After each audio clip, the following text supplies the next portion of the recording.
Buenos días, mi nombre es Natalia Castañeda, soy de la Facultad de Contaduría Pública de segundo semestre. Este video va para el profesor Iván Camilo Lombana de la clase los martes de Estadística Inferencial de 6 a 9 de la noche. Este video va a ser un tutorial sobre unos ejercicios que voy a realizar, de los cuales se han ido realizando en las diferentes clases que hemos tenido de estadística. Entonces, dice, elabora un video tutorial explicando los conceptos y haciendo el paso a paso en cada procedimiento de los problemas. Entonces, primero, explicar y dar un ejemplo de estadística descriptiva y estadística inferencial. Yo les voy a hablar un poco sobre la estadística. La estadística es la rama de la matemática que estudia la variabilidad utilizando conjuntos de datos numéricos para así obtener inferencias de cálculos de probabilidades diferentes. En la estadística existen dos tipos de estadística: la estadística descriptiva, que es la estadística que analiza un conjunto de datos con el objetivo de describir el comportamiento de ellos mismos. Como un ejemplo de esto tenemos la edad de una persona, la estatura de una persona, la altura de una persona, el peso. Y también tenemos la estadística inferencial, que la estadística inferencial es la estadística que se encarga de inferenciar, de deducir, de concluir los diferentes puntos a partir de una muestra de una población objetiva indicada. Como ejemplos de la estadística inferencial tenemos una epidemia médica, o los votos, o la cantidad de votos, o el hecho de votar por alguna persona. Bueno, entonces tenemos que es un experimento, resultado y un evento. Un experimento en estadística es un proceso, ya sea numérico o no numérico, con el que se va a sacar un resultado final. Algún ejemplo es como sacar una bola de una urna o tirar un dado. Un resultado, ¿qué es un resultado? El resultado en estadística es la técnica y como la capacidad de análisis que tenemos para determinar algo que queremos saber. Y el evento en la estadística es la cantidad de posibilidades que puede ocurrir en un experimento aleatorio. Entonces, tenemos que la probabilidad empírica y la probabilidad subjetiva. La probabilidad empírica se da de una forma experimental, ¿sí? También representa la cantidad de veces que ocurre un evento. En esta podemos el lanzar una moneda o el lanzar un dado también. Y la probabilidad subjetiva ya viene siendo más analítica y ya viene ya corresponde o se determina más al individuo, a lo que piensa el individuo. Entonces, un ejemplo es, digamos que una mujer está embarazada y una persona le va a decir que según su barriga o según los antojos que tenga o por diferentes situaciones que analiza esa persona, define si es niño o niña. Pero entonces eso sería la probabilidad subjetiva, el análisis que tiene uno como persona para dar un resultado a un evento cualquiera. Entonces, bueno, ahora sí vamos a empezar con los siguientes problemas. El primero dice, ¿de cuántas maneras diferentes podrá viajar una persona de A a E sin parar ni regresar por el mismo camino? Entonces, de acuerdo a lo que nos ha explicado el profesor y a los procedimientos que hemos aprendido en las clases, vamos a ver que en este problema se va a utilizar el principio de la multiplicación.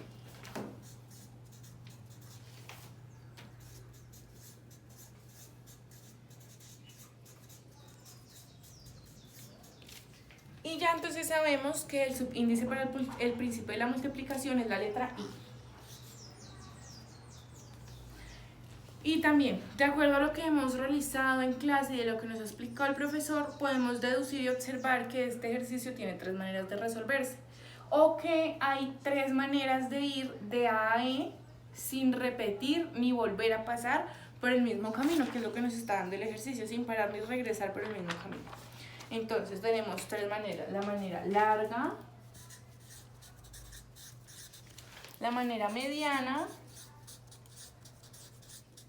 o la manera corta o directa. Entonces vamos a empezar con la manera larga. La manera larga, pues ya como les digo, vamos a utilizar el principio de la multiplicación, porque para ir de A a E tenemos que pasar por A y por B y por C y por D I por E. Entonces por eso vamos a utilizar el principio de la multiplicación y vamos a utilizar todos los caminos. O sea, en la manera larga vamos a utilizar todos, de A a E.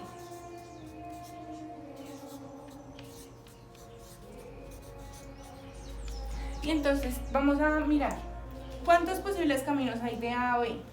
2. Este y este. Luego, ¿cuántos posibles caminos hay de B a C? 3. Aquí los podemos ver.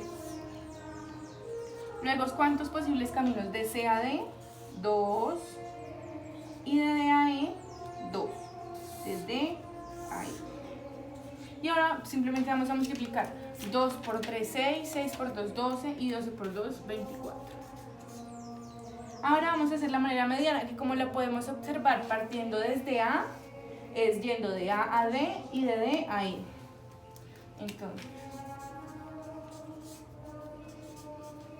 Entonces vemos que de A a B, de A a D, hay 3 caminos. Y que de D a E hay 2 caminos.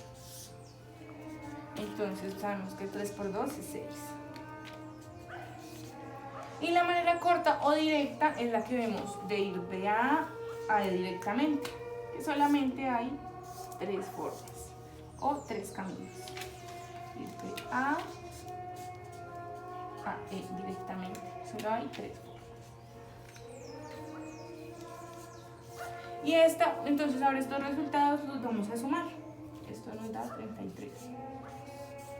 Y esta es la respuesta. Hay 33 maneras posibles o diferentes de ir de A a E sin parar ni regresar por el mismo camino. Listo, ahora vamos a hacer el ejercicio número B.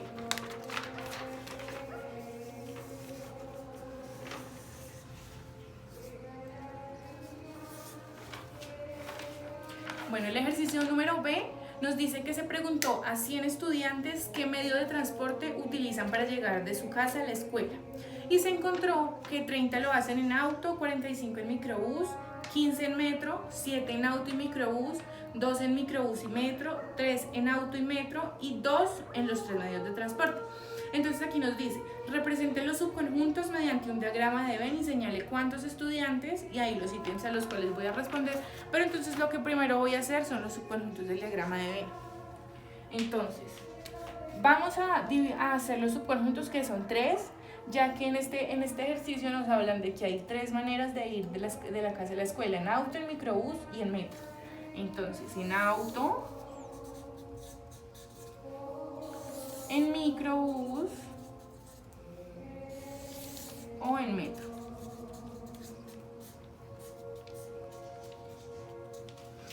Y de acuerdo a lo que el profesor nos ha explicado y a lo que hemos aprendido en la clase, hemos aprendido que siempre en un diagrama de Venn, en estos ejercicios debemos empezar por el centro del diagrama. Entonces, vemos cuál es el subconjunto que indica y señala los 3 que necesitamos. Entonces, auto, micro y metro. Y entonces vamos a leer. Mientras que 2 personas utilizan los 3 medios de transporte. Entonces, 2 personas utilizan los 3 medios de transporte. Y en este diagrama de Venn, el lugar donde podemos poner el número de cuántas personas utilizan los 3 es este, ya que abarca tanto el auto como el micro como el metro. Entonces sabemos que 2 personas se movilizan en los 3 medios de transporte. Bueno, entonces ahora vamos a ver cuántas se movilizan en auto y en micro. Entonces aquí dice 7 en auto y microbús, pero entonces como ya sabemos que 2 de esas 7 personas hacen uso de ellos y también del auto, entonces lo que vamos a hacer es a ese 7 le vamos a restar estas 2 personas y eso nos va a dar 5. Ahora vamos a ver cuántas personas se transportan en auto y en metro. 3. Pero entonces como tenemos 2 personas que ya lo hacen en los 3 medios de transporte, a las 3 se le van a restar estos 2 y el resultado va a ser 1. Y ahora cuántas en micro y en metro. Micro y metro. Micro y metro.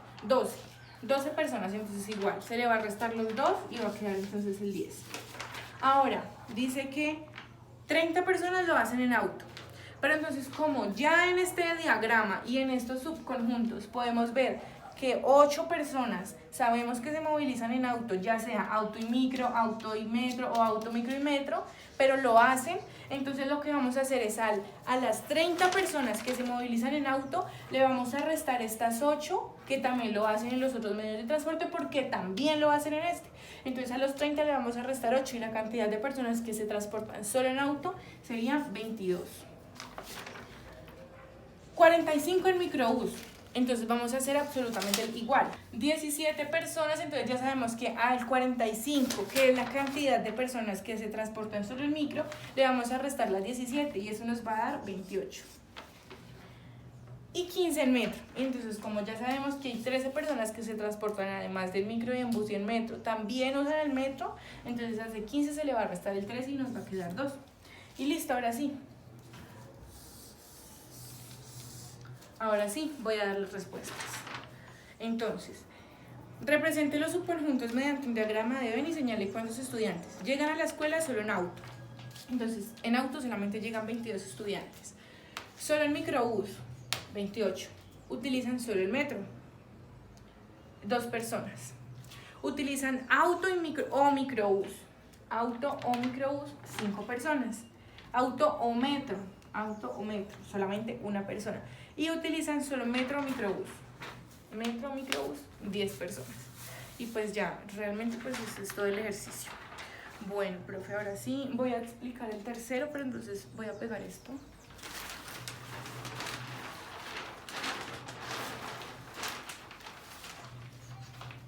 No, voy a hacer el tercero aquí debajo. Bueno, el tercero dice: en una empresa tienen 15 empleados y entre ellos a María como capacitadora. ¿Cuántos grupos diferentes se pueden conformar de 7 personas, sabiendo que en cada uno de estos grupos debe estar María?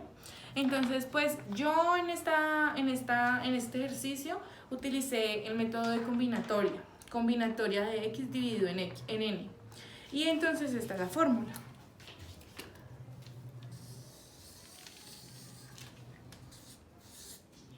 Bueno, profe, entonces antes de empezar a hacer el ejercicio, vamos a entender que n va a ser entonces el número de empleados y x va a ser el número el número de personas con los que se pueden conformar los grupos. Pero entonces, ¿por qué voy a poner el número 6? O sea, porque a 7 le voy a restar 1. Porque en el ejercicio nos dice que María siempre va a estar en el grupo, o sea, María no va a cambiar. Entonces esa persona siempre va a estar ahí. O sea, el número de la cantidad de personas que van a variar son 6, porque María siempre va a estar en ese grupo. Entonces lo que voy a hacer es poner 6 por esa razón. Y ahora sí voy a escribir la fórmula. Entonces la fórmula combinatorio de x sobre n es igual a n factorial sobre x factorial por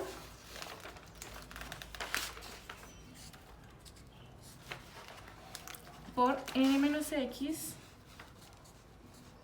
factorial. Y listo, ahora lo único que vamos a hacer pues es reemplazar. Entonces, combinatoria de 6 dividido en 15 es igual a n factorial, es decir, 15 factorial sobre x factorial, que sería 6, n, de nuevo 15, menos x factorial. Y entonces ahora lo que voy a hacer es lo siguiente. 15 factorial, todos sabemos que es 15 por 14, por 13, por 12, por 11, por 10, por 9, por 8, por 7, por 6, bueno, etc. Sobre 6 factorial, que pues ya sabemos que es 6 por 5, por 4, por 3, por 2, por 1. Y 15 menos 6 nos daría 9 factorial. Entonces 9 por 8, por 7, por 6, por 5, por 4, por 3, por 2 y por 1. Y profe, entonces, como en este momento tenemos dos posibilidades de cancelar el 9 de arriba con el 9 de abajo, entonces eso es lo que vamos a hacer. Vamos a cancelar este con el 9, o sea, con el 9 factorial de este para atrás. Y ahora lo que vamos a hacer es hacer la multiplicación. Bueno, profe, y ahora entonces lo que vamos a hacer es hacer este procedimiento. Entonces sería 15 por 14 por 13 por 12 por 12 por 11 por 10. Eso nos da un resultado de 3.603.600. Y entonces ya sabemos que 6 factorial es 6 por 5 por 4 por 3 por 2 por 1. Y entonces eso nos va a dar 720. Y si hacemos la división de 3.603.600 en 720, nos va a dar 5.005. Y listo, entonces, esta es la cantidad, 5.005 son la cantidad de grupos, los cuales se pueden hacer sabiendo que María siempre va a estar en ellos. Y listo, entonces ahora vamos con el último punto. El último punto solamente, realmente, bueno, lo voy a poner acá porque realmente no necesito escribir mucho, más voy a decir que lo que voy a hacer. Entonces, en este último punto que nos dice,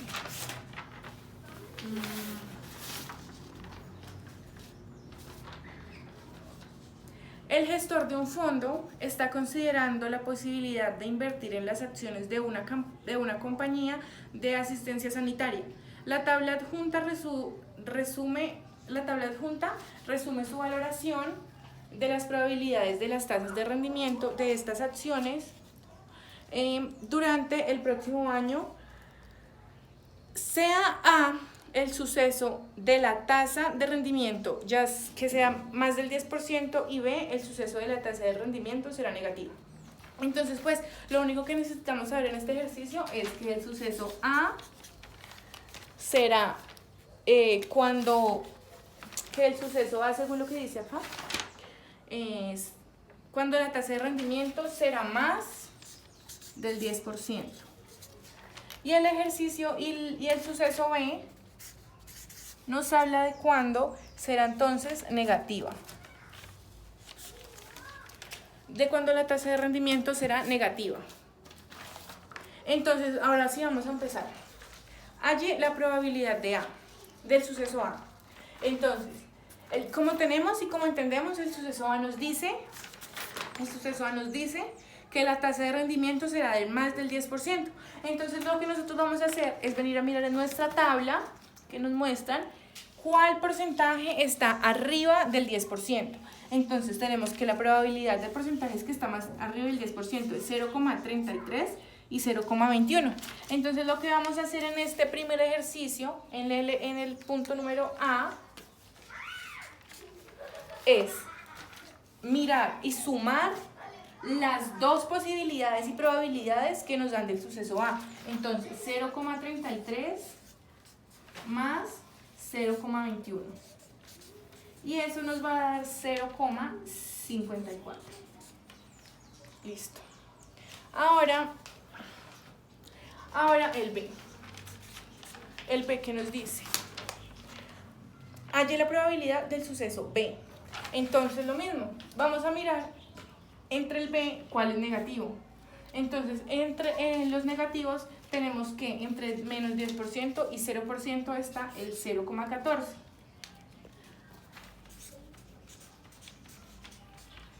Y también vamos a mirar que está el 0,4 porque es que este número lo tomamos como negativo ya que está antes del 0,14. Entonces por lógica vamos a deducir que también es negativo y lo vamos a sumar.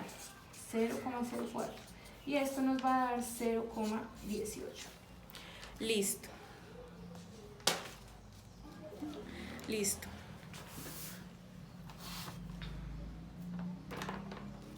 C. Describa el suceso que es el complementario de A. Entonces, con el suceso complementario de A, tenemos que son solamente los números que estén arriba de un 10%. Listo. D. Halle la probabilidad del complementario de A. Bueno, profe, pues ahí tenemos, y esto es como ya una regla de la estadística. Nosotros sabemos que siempre la estadística, los resultados de la estadística siempre tienen que ser 1 o 100, de acuerdo a si se están trabajando números enteros o números decimales. Entonces, si se están trabajando con números enteros, el resultado tiene que ser 100. Y si se está trabajando con números decimales, el resultado tiene que ser 1. Como en este estamos trabajando con números decimales, el complementario de A, entonces tendríamos que llegar a 1 entero. Entonces ya sabríamos que el complementario de A, o sea, tenemos que llegar hasta 1 y el complementario de A es 0,54. Entonces lo que tenemos que hacer es a 1 restarle 0,54 y esto nos da 0,46. Que ese sería el resultado de la D. 0,46. Perdón. Bueno, E. Describa el suceso que es la intersección de A y B. En este es que la tasa de rendimiento será del más del 10% y también la tasa de rendimiento va a ser negativa. Listo. La F. Halle la probabilidad de la intersección de A y B. Entonces, profe, pues esta es muy fácil. La probabilidad es 0 o sea, la probabilidad es 0 porque está al alcance de que no puede ser posible que ocurran las dos al mismo tiempo. ¿Sí? No puede ser posible que ocurran las dos al mismo tiempo porque ningún número puede estar por encima del 10% y ser negativo. Entonces, por eso la probabilidad es 0. G. Describa el suceso que es la unión de A y B. Entonces, en este, pues como ya sabemos, el subíndice de la unión es O. Entonces, la respuesta es: la tasa de rendimiento será del más del 10% o la tasa de rendimiento será negativa. H. Halle la probabilidad de la unión de A y B. Entonces esto es muy fácil, solamente lo único que vamos a hacer es sumar el resultado del evento A, que es 0,54, con el resultado del evento B, que es 0,18. Listo. Y eso nos va a dar 0,72, la H.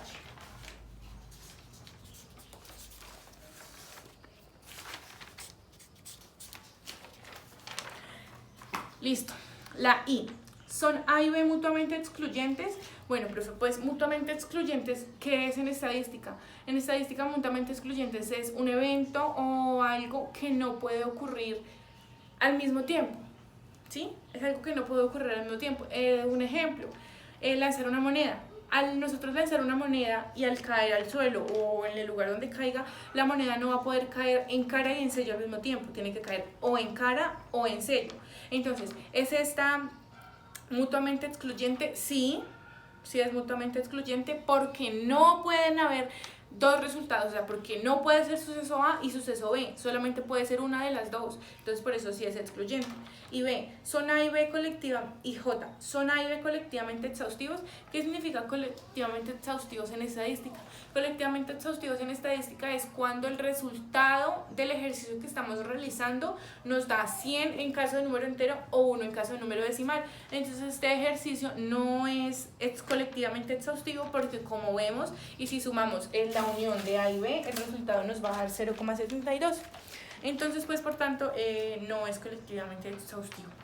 Listo, profe, eso fue todo por hoy. Mi nombre es Natalia Castañeda, ID 770303 y muchas gracias.